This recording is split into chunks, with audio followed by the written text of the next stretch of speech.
राज्य शासनाकडून शालेय विद्यार्थ्यांना माध्यान्ह भोजन दिलं जातं। या माध्यान्ह भोजनात पोषक तत्वांचा समावेश असावा असा दंडक आहे।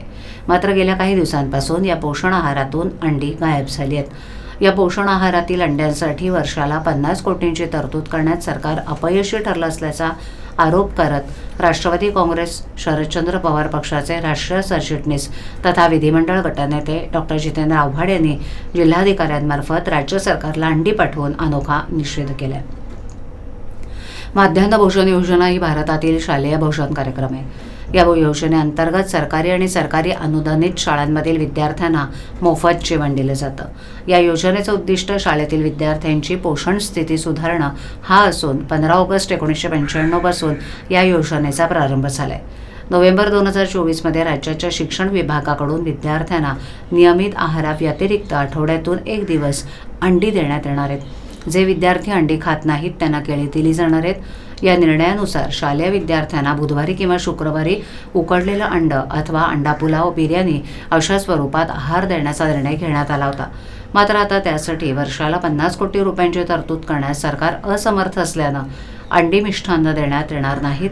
त्याचा निषेध करण्यासाठी डॉक्टर जितेंद्र आव्हाड यांच्या नेतृत्वाखाली जिल्हाध्यक्ष सुहास देसाई, कार्याध्यक्ष प्रकाश पाटील, महिला जिल्हाध्यक्ष सुजाता घाग, महिला कार्याध्यक्ष सुरेखाताई पाटील यांच्यासह अनेक कार्यकर्त्यांनी जिल्हाधिकारी अशोक शिंदगारे यांची भेट घेऊन त्यांना अंडी दिली।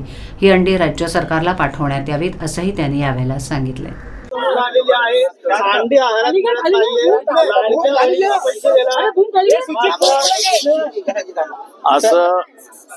अशी माहिती मिळते आहे की पोषण आहारात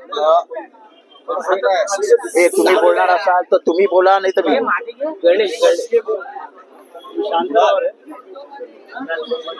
अशी बातमी हाती आली आहे की 24 लाख विद्यार्थ्यांना जी अंडी आणि पौष्टिक आहार दिलं जायचं ते अचानक बंद करण्यात आलेलं आहे। गरिबाच्या घरातल्या पोरांना पौष्टिक आहार मिळत नाही, खास करून प्रथिन म्हणजेच प्रोटीन मिळत नाही आणि त्यांच्यामुळे त्यांच्या आरोग्यावर परिणाम होतो, त्यांच्या वाढीवर परिणाम होतो। प्रोटीन हे फक्त शारीरिक वाढीस कारणीभूत ठरत नाही तर इवन त्यांच्या म्हणजे मेंटल हेल्थला देखील हेल्पफुल असते।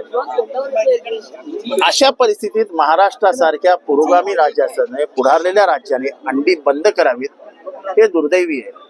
एकीकडे आपण लाखो करोडो कोराचे आंतरराष्ट्रीय करार करून आलो आणि स्वतःच्या घरात अंडी बंद करून टाकली। बाकी ते काय सत्व मिळतं ते बंद करून टाकायचं। आता काय महाराष्ट्रात फक्त बोनविटा खाणाऱ्या पोरांनीच जगायचं का?